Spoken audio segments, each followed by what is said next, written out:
Hi, everyone. Welcome to the 9th Annual Engineering Tech Career Conference. Welcome and keynote session. I'm Rebay Hitt, one of your assistant directors for engineering and physical sciences in the Career Center. I hope you're all comfortable with a warm cup of coffee. We have an amazing lineup of presenters for you over the next 2 days. And we're going to kick things off with a couple welcome messages. The first is from Sue Harbor, our Senior Associate Director in the Career Center. Thanks, Hervé, and good morning, everybody. Welcome. On behalf of the Career Center, I want to thank you for attending this event. If you know us by now, you know that our mission is to provide students with what we refer to as the 3 C's, and that is clarity to help you identify career directions, competitiveness to help you get career ready, and then connections with events like this to help connect you to employers and alumni. And, I'm so impressed with our team that they've put together such a great 2-day event for you that I think you're going to benefit from so much. So take advantage of this opportunity. They've been working hard all summer to bring this together for you, and I couldn't be more proud of them. In addition to this 2-day event, our entire team's been working on, as you probably know, and if you don't, you need to write this down, but we've got 2 career fairs for you next week. And those are EECS Career Fair for full-time opportunities on September 9th and the EECS Internship Fair on the next day, September 10th. So very busy time.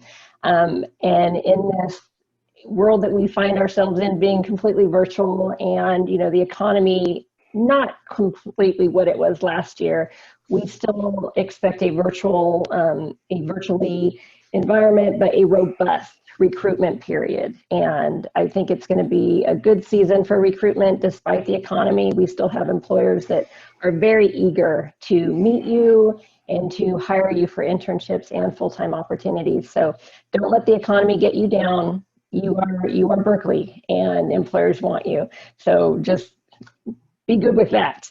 And also, take advantage of this conference, but even after the fact, the Career Center is here for you. We have a wonderful relationship with the College of Engineering. We work together to bring you things like this, and we will continue to do this because it is our goal to support you through this time and even after you graduate. So please let us know how we can help you. Thank you. I'm going to turn it over to Marvin. Thank you, Sue, and good morning, everyone, and welcome to the 9th Annual Engineering and Tech Career Conference. My name is Marvin Lopez, and I'm Director of Student Programs in the College of Engineering and Engineering Student Services. And for those of you that don't know me, I've been on campus and ESS almost 5 years now. My background is that I'm also an engineer, and I came from engineering and then into recruiting and into diversity programs. So I've sort of come full circle, and it's a pleasure to now be on campus providing the very services that have helped me so much in my time. In Engineering Student Services, for those of you that don't know, and I hope there's not many of you that don't know, we provide the tools, the knowledge, and the support that, that you need for your success. And we say that you really can't spell success without ESS. We do it in 3 ways. In particular, in my team and the programs team, we provide academic support, leadership development, and professional development. And along the lines of the professional development pillar, I am delighted to partner with the Career Center. As Sue mentioned, we work very closely in providing a number of workshops and opportunities and events to facilitate your success professionally and for your career. Normally, of course, this conference would be in person. We'd all be in Sibley and around Sibley enjoying each other's company, but we're not. We have to do this remotely. So we want you to know that while this delivery is now different, so it's changed, and now we're doing this remotely, our commitment to your success has not changed. So we are here regardless to make sure that you have, again, the tools and the knowledge to succeed. And we are delighted to partner with you and to see that you've taken the leadership and the initiative to be at this conference to engender and facilitate your success. I'm a huge believer that success comes from opportunity and preparation. And this conference, these next 2 days, will provide you with just that, the preparation to get out there and make the most of the opportunities that will come your way. As Sue mentioned, don't forget that you're Berkeley engineers first and foremost. And industry, regardless of the economy and regardless of our situation, wants you badly. And there's not many of you. There's only 600 of you that graduate every year. So leverage that, take advantage of that, and connect with each other, connect with the professionals that you'll have access to through this conference and the preparation that you'll get. So delighted to be here, delighted to be able to partner with the Career Center to bring this to you. Come see us at the Career Center, come see us at ESS virtually, and we look forward to seeing you in the coming year. So good luck, thank you, and go Bears. Thank you, Sue and Marvin. Just like Marvin said, this conference is to help you prepare, and that is for the fall recruitment season, which is September through November. The bulk of recruitment for both full-time positions and internships happens in the fall for positions that will start the following summer, that is summer 2021. So we do encourage you students to prioritize this fall semester to apply for jobs and internships. And you can continue searching in the spring, as employers are also going to recruit in early to mid-spring semester. In order to help you prepare, we have a lineup of presentations and panels over the next couple days. Later today at 12:15, we have a presentation on technical resumes. At 1:45, a panel discussion on technical interviews. And at 3, a presentation on behavioral interviews. Then starting tomorrow at 11 a.m., we'll have a presentation and panel on debunking the hiring process, an alumni panel at 12:30, and then we're going to close off the conference with a presentation on job search tips for international students at 2:15. So you can register for all of these on Handshake, and the Zoom links are in the descriptions on Handshake. After the conference, I encourage you all to utilize Handshake if you aren't already. Make sure you have a completed Handshake profile. That way, employers and recruiters can find you and reach out to you. You can also apply directly for internships and jobs through Handshake, as well as on-campus interviews. We used to do these interviews at the Career Center in person on campus, but you can still apply for and schedule them on Handshake, and then employers are going to get in touch with you for how to do them virtually at this time. On Handshake, you can also register for career fairs and other events with employers, and you can schedule an appointment with a career counselor. In addition, you can sign up for the Engineering Tech Career Mail. This is a weekly newsletter that I'll send to students that'll have career news, career tips. It'll have our upcoming Career Center events, as well as wider events on the UC Berkeley campus or in the community. And I'll have a highlighted section for stains in different areas. So you can sign up for this by going to the Career Interest tab in the drop-down menu under your initials in Handshake. To get to Handshake, you can go to berkeley.joinhandshake.com/login. And then we also have direct links to Handshake on our website, career.berkeley.edu. For first semester freshmen, you won't be able to schedule a career counseling appointment on Handshake, but you can meet with peer advisors during their Zoom drop-in hours. For more info, go to career.berkeley.edu/peers/peers. Also follow us on social media. We're on Facebook, Instagram, YouTube, and Twitter. We'll be posting our upcoming events as well as career tips on these platforms. And the recordings from the conference over the next 2 days will be posted on YouTube. So you can come back to this presentation if you'd like to later. At this point, I will turn it over to Wintana Alem, who is our keynote speaker, and I'll begin with your bio. So Wintana Alem is UC Berkeley alumna of the Civil and Environmental Engineering program. Her current role is Area Superintendent at the SFO Courtyard 3 Connector Project for Hensel Phelps, premier full-service construction services provider. Wintana Alem began her post-college career with Hensel Phelps in 2013, rising through the ranks of field engineer, office engineer, and project engineer. Wintana is actively involved in many industry organizations, including Women in Construction Operations, National Society of Black Engineers, and Design Build Institute of America. Montana is also a recruiter at UC Berkeley and NSBE for the Hensel Phelps Northern California District. The floor is yours, Montana. Thank you, Hervé. So first off, I want to thank you all for allowing me to speak today and inviting me here. I want to especially thank Dale Masterson for thinking of me for this role, and Hervé Hitt for patiently working with me in preparation for this day. When I was first asked to be a keynote speaker for the Engineering and Tech Conference, I thought about what I would have wanted to hear when I was at Cal looking forward for applying to internships and full-time positions. I want to share with you about my career journey and some of the lessons I learned along the way. So the most powerful and unexpected question I received in an interview had to be a question for my summer internship with Hensel Phelps. The interviewer at the time was Matt McCauley, a project manager in the Middle Atlantic region, and he asked, "What are you most proud of?" I was not expecting that question in an interview. And I immediately thought of my mother's sacrifice for my siblings and I, and how far I've come in life thus far. My mother is one of 10 kids and grew up in Addis Ababa, Ethiopia. When she was in 10th grade, her father passed away, and being one of the older kids, she stopped attending school and obtained a job to help my grandmother, and she did not get the opportunity to finish high school. She was able to support and help my grandmother through tough times, and she continued to work through adulthood. She was working while she got married, then afterwards having us, her kids.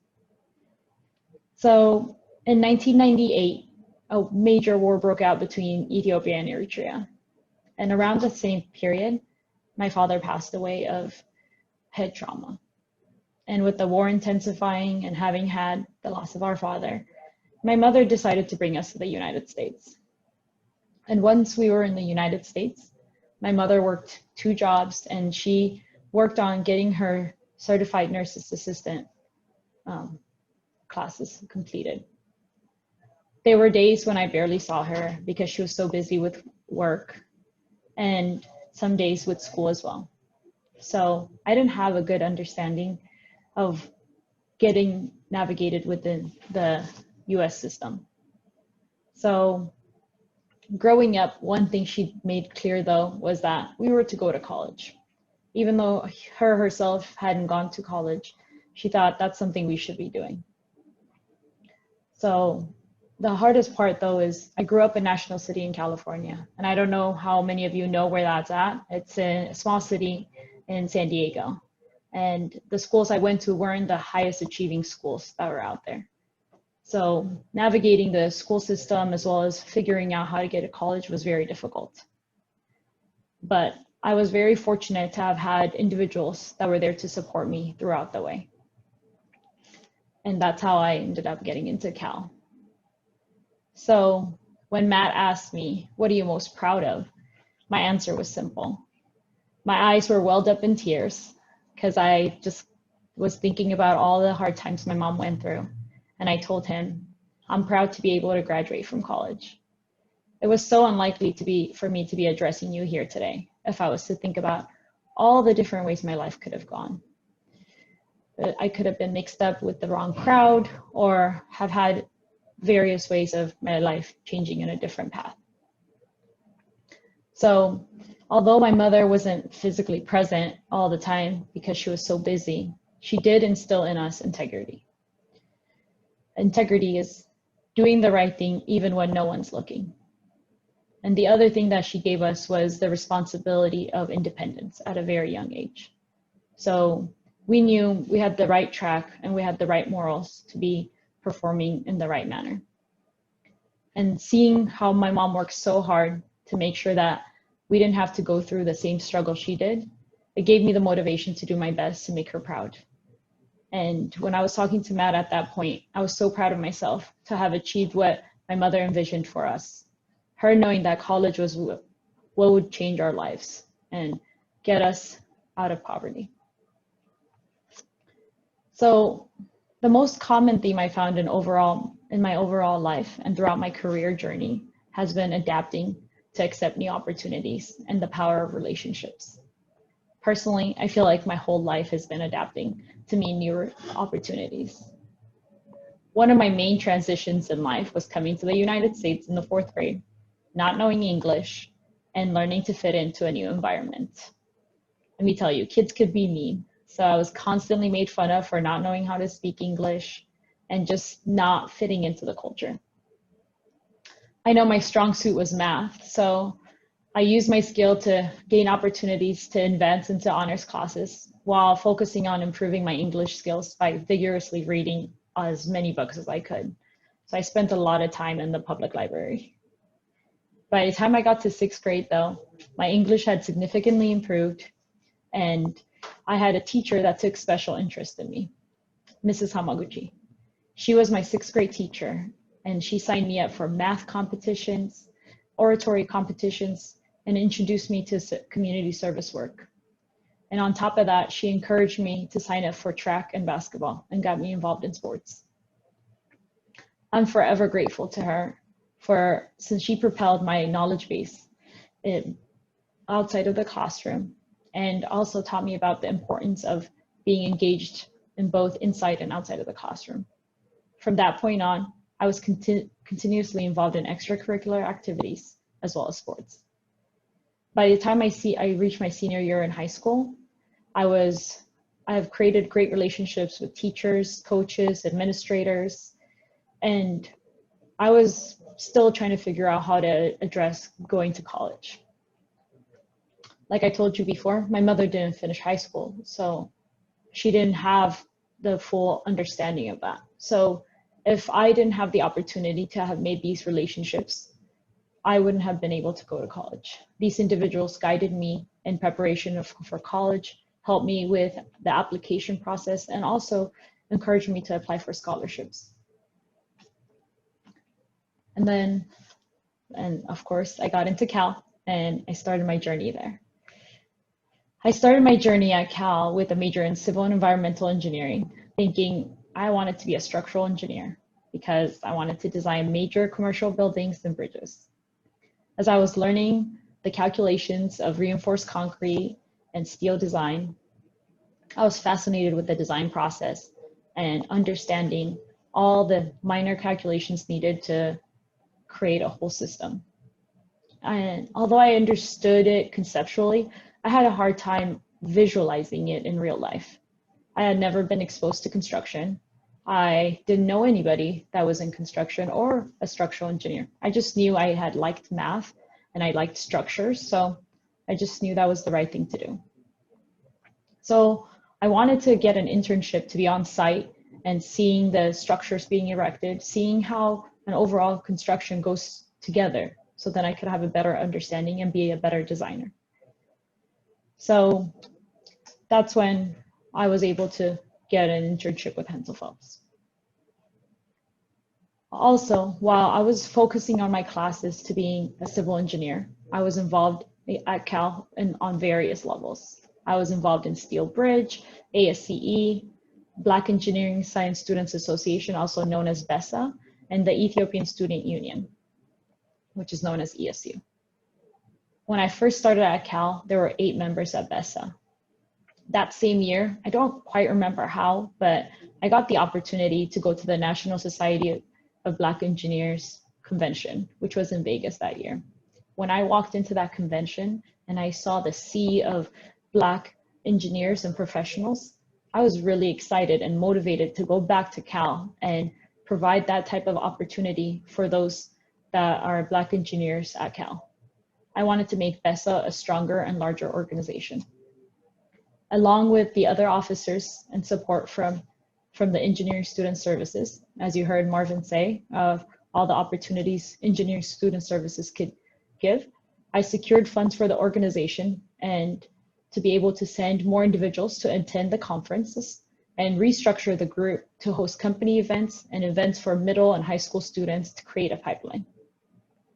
I advocated for more support for BESA, and Sheila Humphreys, the EECS Director of Diversity at the time, Dale Masterson, the Director of Engineering Student Services at the time, and now he's the Director of Development, and Professor Oscar Duban, the Faculty Advisor to BESA at the time, and now Vice Chancellor for Equity and Inclusion. All were there to listen and support the goals. They were there equally advocating for space for the organization and providing financial support.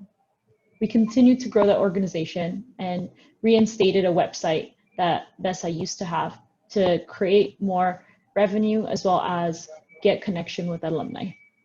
But most importantly, we had created a group that was more of a family, and we were able to stay in touch even after Cal. I was also involved in the Ethiopian Student Union from the start of my freshman year, and I was organizing cultural shows and career panels and promoting Ethiopian culture and highlighting Ethiopian professionals. With the support from ESU officers, we were able to secure funds from the ASUC for hosting events and get food donated from the restaurants in the Oakland area, from Ethiopian and Eritrean restaurants. And we also had community members volunteer their time to present fashion shows and showcase cultural dances. Personally, I didn't grow up around the Ethiopian culture in San Diego, so this was so important to me to be part of this organization, since it taught me about my roots and to be proud of my culture. It gave me the confidence to be myself. Not only that, but I even participated in performing in the cultural shows myself.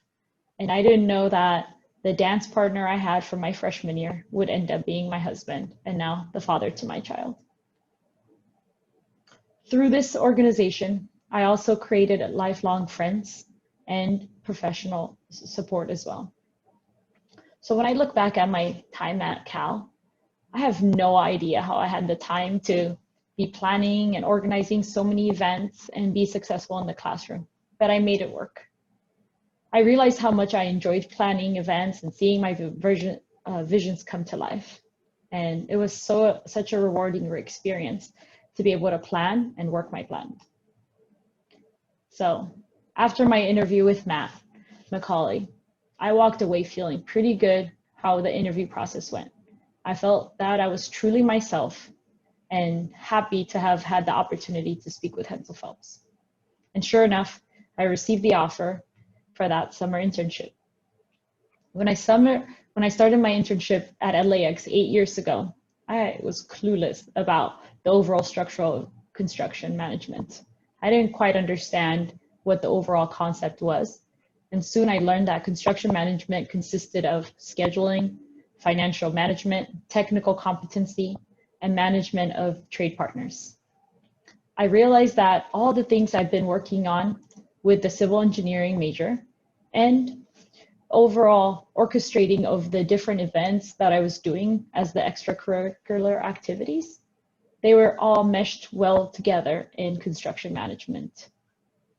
And I knew after that internship that I wanted to pursue construction management as a career path and keep design management as part of an emphasis. Thus far, my experience with Hensel Phelps, I've been afforded the opportunity to work on either design assist or design build projects. And it allows me to keep a connection with the design world by means of design coordination and constructability reviews. And also had the opportunity gave me an opportunity to manage large-scale projects. And most recently, I completed managing a foundation scope for the SFO Courtyard Connector project, a 6-story building. The experiences that I lived through growing up and as well as at Cal have had a direct correlation to my career choice as well as a continuous growth for me as a person. When I was at Cal, I was involved in various organizations because I was interested in meeting people. I wanted to do things I was passionate about. And I also positioned myself to be ready to receive opportunities. Throughout my career and in engagement of various organizations, one thing I learned is that reputation matters and your reputation precedes you. Your reputation is very similar to a company's brand. People hear about a brand and they typically have an opinion, and therefore companies are intentional about how they market their brand. I'm gonna see if I could share my screen with you. Let's see. And what I want to ask you is, what is your brand, right? So if you were to hear of these companies, such as Coca-Cola, Pepsi, Microsoft, Amazon, Hensel Phelps, Apple, and institutions like Cal, you're already formulating some thoughts about the company. So think about that. Your name or yourself, your reputation, think of it as a brand. And people are already formulating thoughts about it. And it's up to you to be intentional and understanding what you are marketing. And your reputation is earned daily, and it could be brought down very easily. So it's important to be consistent and intentional in presenting yourself. To enhance your reputation, it's important to also build meaningful relationships. And until I started working, I didn't quite have terminology for the positive relationships that transformed my life. The main terms I would like to focus on today are mentor, advocate, and sponsor. Each of these different types of relationships have transformed my life for the better. So the term mentor is more known, but the terms advocate and sponsor are not spoken of as commonly. So mentor, right? So mentors help develop the dream. They're a chosen relationship and they're completely voluntary. They advise, they prepare you to attract advocates and sponsors, and they require a connection, chemistry, and trust. And they expect little in return. As Oprah Winfrey said, a mentor is someone who allows you to see the hope inside yourself. So these are the people that cultivate your thoughts and your dreams and help you and guide you to follow your dreams. So for me, the mentors in my life are those individuals that coach me through the navigation of life when I wasn't sure of myself. Like Mrs. Hamaguchi, my 6th grade teacher. She introduced me to life outside of the classroom that I had never knew existed. And my high school coaches and teachers that helped me in applying for college and scholarships. Those individuals stayed in touch with me, even when I was at Cal, to make sure that I was adjusting and surviving to the transitions. Most currently, my mentor is my previous project manager, Monica Ashley. I look up to her because she's also a female in construction, so I feel like I could openly discuss some of the topics with her. And she's gone through all the ranks that I've gone through, so she's able to relate to what some of the experiences I'm going through. And also, I feel very comfortable with speaking to her about my weaknesses and strengths, and also talk to her about my career ambitions and some strategies on how I could better position myself. So think about who fits this role for you as the people you know. The next one is advocates. These are individuals that support the dream, right? This is an earned relationship. They believe in you, they support you, and they promote your brand to sponsors. So this requires loyalty and your performance. These individuals could be your peers. These are maybe some of the mentors you've worked with, or any individuals that have seen your performance. So for me personally, advocates in my life are those that continue to speak highly of me and recommend me for roles that I'm humbled to accept. These are individuals I put as references when requested in validating my work ethic. I met Dale Masterson more than 10 years ago, and we kept in touch even after my work with BESA and my involvement in leadership. And we kept in touch throughout the years while I was at LA and moving up to the Bay Area. And I'm presenting here today because he thought of me to be able to present for this. So currently at work, I also have peers, clients, and trade partners that I consider advocates, where I hear from others that have saying that this individual has spoken highly of you. So think about who fits into that position for you and who is your advocate, or who are advocates that you have. Do you have any, or do you need to cultivate that relationship? The next one is sponsors, right? So sponsors enable the dream. These are individuals that transform your life. So these individuals, you're able to create this relationship strategically, and also these individuals change your career path. They have the power to do so, and they could connect you to opportunities. This requires return of investment. That's what an ROI is. And this is based on performance and loyalty. So sponsors in my life have been significant. I started my career with Hensel Phelps in Southern California and made great relationships with the executive leadership. I was a driven office engineer and field engineer, and I was heavily involved in various internal organizations that I was passionate about. And a few operations managers and general superintendents were able to witness my performance.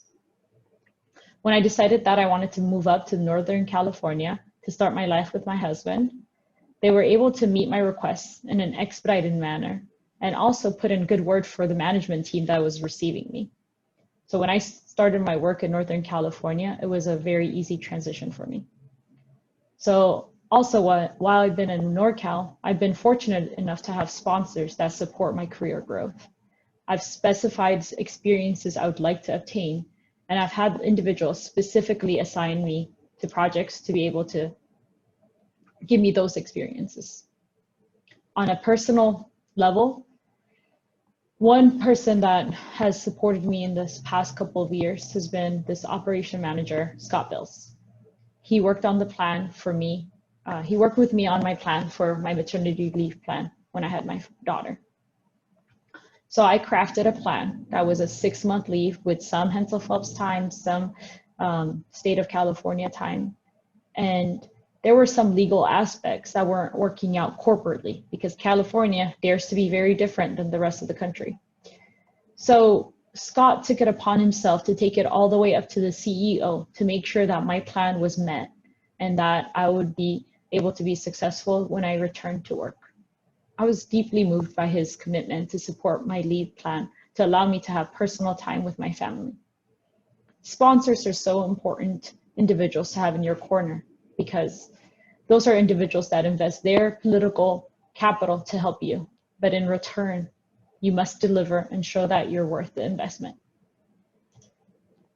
So with the current times where schooling and working virtually is the new normal, it provides an opportunity for creativity and to keep being engaged in organizations in different ways.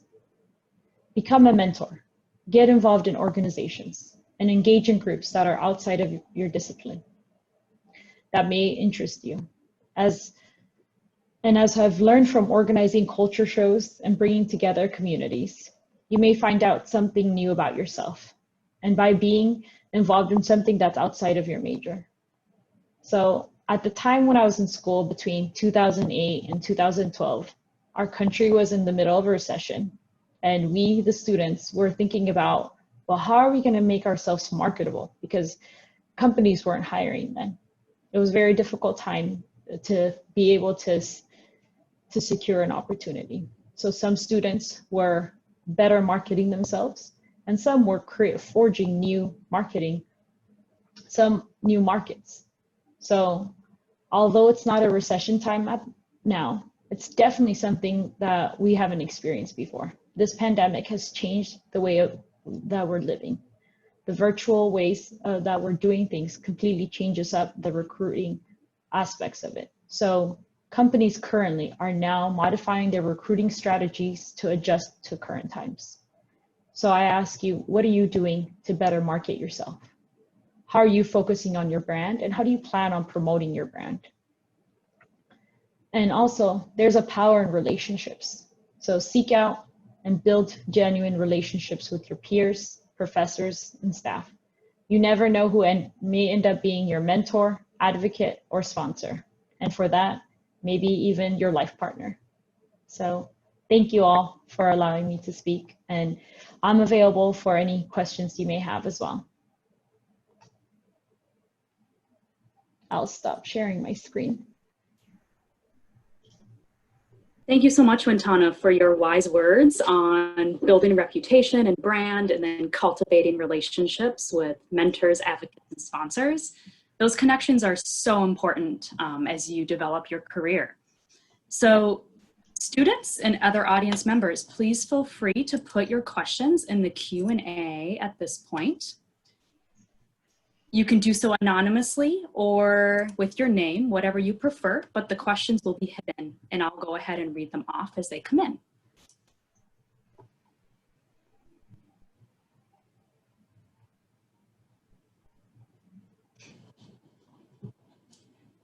Okay, so why don't we start with this question. Wintana, how do you see cultivating those mentor relationships changing with COVID? So I think it's very similar to how currently I'm a mentor myself. And I have an individual that's a college student, and the way I've been doing it is continuously being consistent. So no matter what, it's being consistently reaching out, and it goes from both ways, right? From the mentor side, but also the mentee, making sure that you're continuously reaching out, whether it's by phone call or by email, any of that. And for me, what I try to do for my mentee is at least allocate one hour away a week to be able to check in with her. And so what I would say is, and this year actually, my mentee has been better at it with connecting with me, reaching out, checking in with me. So that's what I would say, because right now with COVID times, I'm sure everybody has their own stressors and everybody has different agendas just because their lives has been uprooted and they're working on multiple things. So you have to be considerate of that, of people being extremely busy, and just checking in with them to be able to give them a reminder, hey, I'm still here. And I'm sure they'd be really happy to hear from you and seeing how you're succeeding in life too.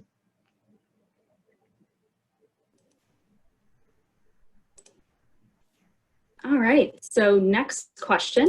How much did your student organization work prepare you for opportunities? Personally, I think that has been the greatest thing that helped me in my career, because I was able to learn about leadership skills, teamwork, and also being able to navigate resources. And how do I get the resources I need to be successful in that organization? And a lot of the work I do currently has to do with coordinating work, making sure that I motivate people towards a common goal, and getting people to be successful in their work. So for me, I draw a lot of parallels between my student organizing to the current coordinating that I do. And also just overall leadership skills that help me have a stepping stone when I came into working. Lovely. Those people skills are definitely still relevant today, I imagine. Yeah. Yes. And our next question, my internship was canceled this summer. What strategies would you recommend for students who have no internship experience as a result and are looking for full-time jobs? Interesting. So one thing that our interns were able to actually come on site, but one thing we were recommending is the fact that now a lot of the work is work and school is being done virtually, is seeking out externships, right? So not just waiting for the summer opportunity, but also just reaching out to see where you could fit in within an organization during the school year as well, if possible. The other opportunities I had when I was at Cal was I reached out to professors to be an assistant in some sort of research, to be able to gain opportunities for myself in terms of skills. So when I was actually looking for my first internship, prior to that, I was already doing some research assistance with some professors. So looking into multiple resources to be able to get that experience as well.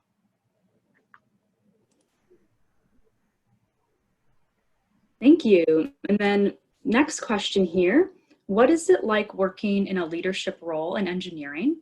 And do you have any advice for breaking through the glass ceiling? Yes. So I think some of the things I talked about earlier was about adapting, right? So a couple times that I didn't mention during my speech that I've adapted, I would say, is when I first came to Cal. And that's the part where I was completely shocked by how much more prepared others were than me, just based on the opportunities they previously had, right? So like I said, the schools I went to weren't the greatest. And I know some may have had a better opportunity, whether it's about having tutors or things like that. And I was very intimidated by that. And the greatest advice I received, and this was at a time I was a freshman and intimidated, was knowing that you will have the opportunity to catch up.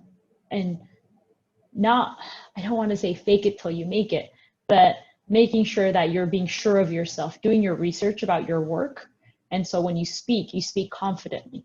So then people then believe in you and understand you, what your agenda is. So for me, being a woman in construction, growing up in Hensel Phelps, I've seen the transition of the level of respect I received from people, and where there's been times where me being a supervisor and having someone that is my direct report, that's a man, and those individuals directly addressing that individual. And so for me, a couple of key things I was taught was, as people continuously are speaking to another individual, is providing a response to redirect their eyes to you. So whether it's, okay, let me summarize what you just said, and as I understand it is this way, so that redirects their attention to me. So the biggest things have been speaking with confidence, and then also being able to make sure that people are addressing you and providing you the respect level that you deserve. And in terms of breaking the glass ceiling, is currently I'm continuously working on making sure that there's adequate representation up top, and also recruiting diverse students. So the way that we're going to make change in life is just making sure there's adequate representation, and also making sure that those people that need to be heard are being heard. So I continue to be an advocate for individuals, whether it's people that don't speak up as much, or for those that just don't have the opportunity in certain things, just doing that. So, and I'm not going to say it's just me, but those people that have come before me as well. And those individuals have laid down the path for me to be able to be successful. Thank you for that insight. That diverse representation is definitely in the field and everywhere else in our society. Next, we have a student wondering, what steps did you take to build your personal brand over time? For me, I would say it was when I was in high school. There was an individual that told me about a leader has initiative and integrity. And I took that to core.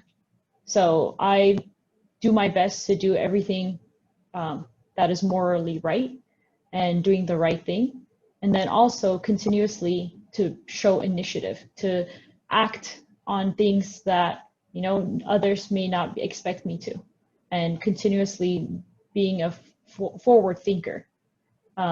So, and the other one is creating genuine relationships, making sure when I'm meeting people, I'm remembering their names, making sure that I am meeting them not for a transactional type of relationship, but genuinely caring about the individual.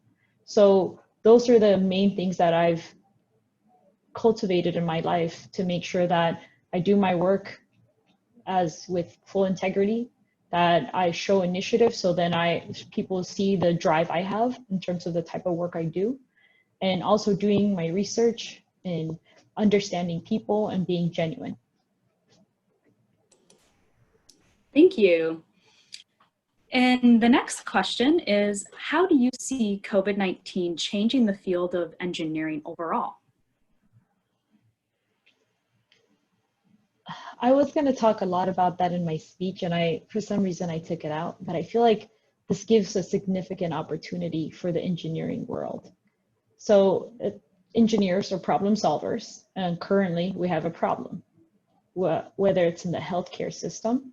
And thinking about, if you look back to whether the plague or the Spanish flu, after these major pandemics, there were great innovation that came out of it. And I see it as, when we get out of this, it's going to be for the better for the society, to see how some of things have changed for life. So like I was saying earlier about the recession time, during that time for us, it was really hard for people to get jobs. So people were becoming creative on creating new job markets. And those are the time periods where Lyft was born out of that time. Uber came out around that time too. And a lot of startups came in that time period. So I see this opportunity as a innovation cultivation time period. So I look forward to seeing all the new exciting things that are coming out of after this unfortunate time. All right, and the next question is, do you have advice for the recruitment process and how we can do well in interviews? Yes. So like I said, I'm a recruiter. So the one major thing I would give advice for is do your research. Understand where the companies you're speaking to, and also ask questions. Come to speak to companies with showing that you've done your research, but not just that, you've come up with questions that you want to engage that individual. Ask them about their experience. And lastly, make sure that you're being genuine and being yourself, because at the end of the day, that's who they want to see represented. And that's what I was saying about the Hensel Phelps interview I did. That's why I walked away from that interview feeling so happy, because I was just myself. We had a chat, and I felt like I answered those questions so well, because the first question he asked me completely threw me off guard. And after that, I was just genuinely myself. So if you've done your research already and you represent yourself, I think you do well. Thanks. I think what you were mentioning before too about that active listening and practicing that confidence is super helpful in interviews as well. And then one more question we have is, what does your day-to-day look like as a superintendent? And I know you spoke a little bit about this already, but if you could expand on what you shared, that would be great. Man, being a superintendent is, I'll say, probably one of the hardest positions I've had, just because it's literally being an orchestrator, where I currently manage all the slab on grade work, which is all the slab for the building. And what that consists of is coordinating with electricians, with plumbing, with the concrete trade partner, with the reinforcing, and also working at an airport. Logistically, it's complicated. How do you get trucking on site? How do you get it out? Where do you do lay down? I would say the logistical aspect of just getting people situated is harder than actually doing my job. Just for the fact that it's an airport, and making sure everybody has the proper badging, they have put in the proper requests. And currently we're pouring concrete 2 times a week. So that has been extremely tough times for us, but also so rewarding to walk away the day after you have some floor to walk on. So it's been exciting so far. So I would say, like, for example, was it Tuesday, we had a concrete pour of 1,000 cubic yards, and that we started our work at 6 a.m. We finished pouring concrete at 8 p.m. But it's so interesting to be engaging with with inspectors, with the owner's representatives, with the airport liaisons, to be able to coordinate all that effort. And then there's normal days like yesterday where we're preparing for the next pour, and we're able to just make sure that people are all on task. So every morning when I come in, I check in with the foreman, make sure that my field engineers are making sure that they're on task for the next pour. And then also I have to make sure I'm planning ahead 2-3 weeks in advance. So that's the rest of my day, as well as attending meetings and then focusing on logistical plans for the following week as well. Thanks. And we had another question just come in about more on the overall recruitment strategy and approach you would recommend.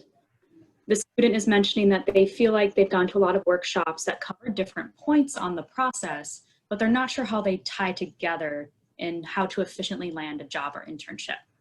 Do you have any other advice on the overall strategy that students should approach?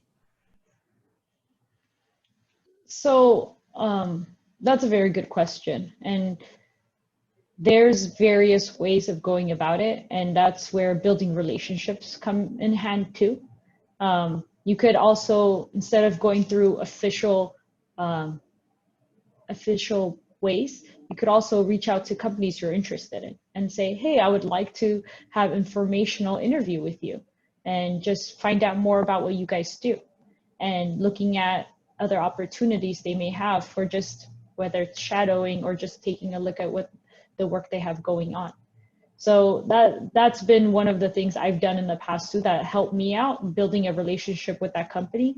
And then the next time I met with them, they were able to understand that. So for example, for me, when I first started going to career fairs, I started when I was a freshman, and I went around just to find out, what do these companies do? And then that's the first time I met Hensel Phelps, and I met with these individuals, and I was like, oh, these guys are great. Let me talk to them. And we had such a nice chat. And the following year, I went back and spoke to them again. And then I had built a relationship. So by the next time I spoke with them, and I was serious about landing an internship, I was able to confidently speak on, oh, I've met with you, I've heard about like what you do, I know what you're all about, and I'm really excited to be part of this team. So they're able to understand that like I've just had a genuine interest in the company rather than just landing a job. All right, let's do one more question to wrap up the session. Do you see any innovation on the horizon to bring the cost of construction down or to increase speed? Maybe 3D printed concrete houses? I've seen different innovations thus far, and I see it improving even more.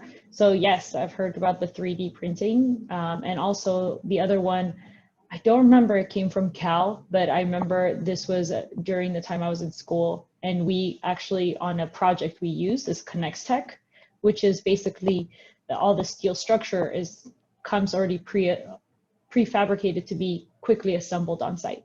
So rather than going through the welding process and all of that to finish steel construction.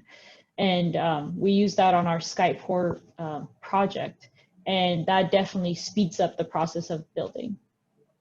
I know there's also talks of like lean concrete, and the other way that more than innovation that we've seen change is more about how the team is set up, of engaging owners and the contractor early on in the design to be able to speed up construction, because there's already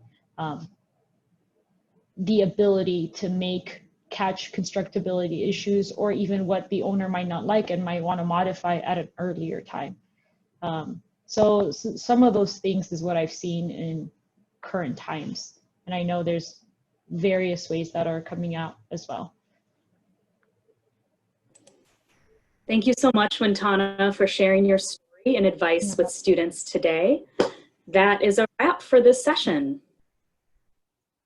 Thank you all for your time. All right, and you can join us at 12:15 for the technical resume workshop. We'll see you there. Bye-bye.